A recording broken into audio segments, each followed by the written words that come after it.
Welcome to another tea break training session with myself, Chris Seeger and Mal Muldowney. This time looking at the Aiming For set of practice exam papers, and you can find them in the Emporium, and you can see there under GCSE Maths, box 11 practice papers at the bottom there. So Aiming For grade 4, grade 5, grade 7, grade 9 sets, and there's several sets in those areas as well. And new coming soon will be grades 1, 2 and 3 practice sets. Now, for a lot of students, success in maths is about the confidence and the building up of confidence. And we know that can often, particularly with year 11 students, come with past exam paper practice. Now, as teachers, we know that the exam papers, and we prepare our students for this with mock papers, just general conversations with the students in class, that they're ramped up in difficulty, meaning that they're designed to get more challenging throughout the exam paper. Students aiming for a grade 4, for example, should be expected to deal confidently with the first half of a foundation paper. The second half is probably where most of the challenge will lie or should lie.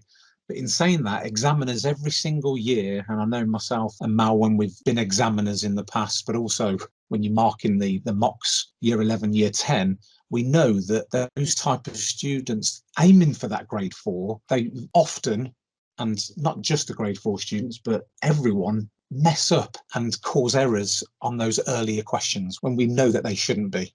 And they really need to be secure on those. And we see it year in, year out, Mal, don't we? That we have all groups still having problems with those earlier questions. Oh, absolutely. It's those questions where we know that they should just have that instant recall, the AO1, using and applying skills that they should.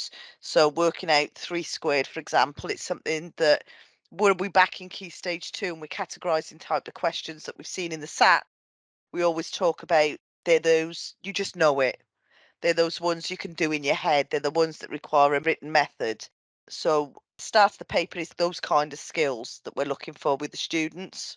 So the Aiming For grade 4 papers, they're made up entirely from the earlier questions on the foundation paper, and they're intended to build confidence and stamina. Pearson have used the data from the students who took these actual examinations and created suggested boundaries. So the students can compare themselves to their peers, but also be able to identify the sorts of questions that a grade 4 student should be able to do without too many problems. If you can do these questions, we know that the students are almost there. And there's some marks that need to be gained on the rest of the paper, obviously, in terms of the more challenging towards the end of the paper. But nonetheless, it's that fluidity, that repetition, that knowing the start inside out. And that's what these are designed to look at. And I know Mal's been working on some of the papers for the Aiming For 1, 2, 3. And that methodology behind the scenes is very similar there also, isn't it? It's making sure they're fluid on those type of questions. Yeah, and it's also if we take a step back and talk about where they're from, so they take the performance for both sittings in the 2022 calendar year. So they take the performance of all students in June 2022 and November 22. We know that there's resit students, so we do have a bit of a different mix there. And the idea will be, in which you'll see there, it says Spring 2023 practice paper. It's because it's being released in Spring 23, but they're based on both sittings from 2022 and look at the core performance for the students that came out with a grade 4, 5, 7 or 9, and similarly 1, 2 and 3, which we'll have a look at in a bit more depth.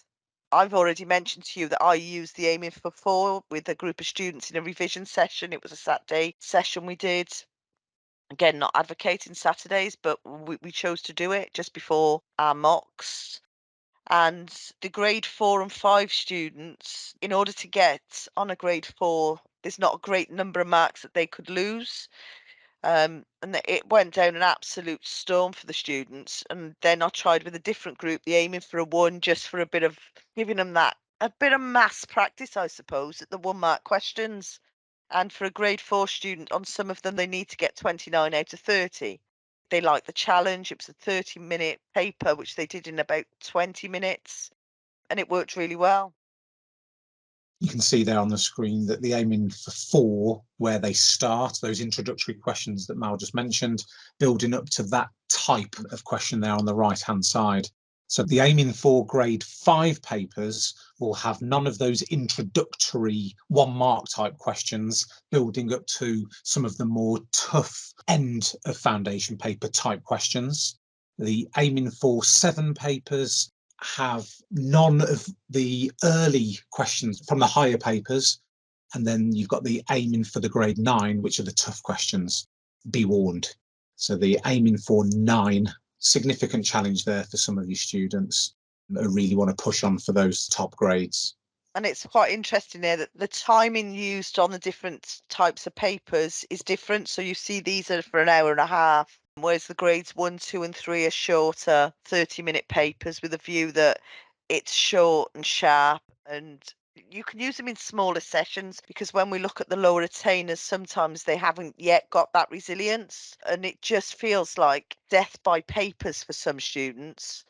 And whilst I know that your higher attainers, for me, and I don't know about you, Siga, but for me, I would have loved to have an hour and a half to do a paper going back to secondary school. But some of your lower attainers, it just feels a little bit dull for them, doesn't it? And you can't keep them motivated. So the decision was made, let's just do shorter papers for the lower attainers.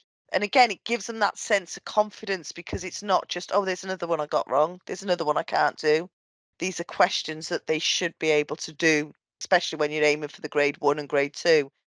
We've had lots of conversations about targeting materials at grades 1, 2, and 3, especially given the accountability in schools is all the focus is a grade 4 and grade 5, isn't it? But the reality is, for some students, and we should celebrate it, we should be saying it's a great result. And for some students, getting a grade 2 is an achievement. And it is a GCSE. It may not be the one that they want, but for them, the progress they may have made to get that is phenomenal. And having all of that resource in one place to know that's the area for that grade, and the comfort blanket of knowing where it naturally happens to the next part as well.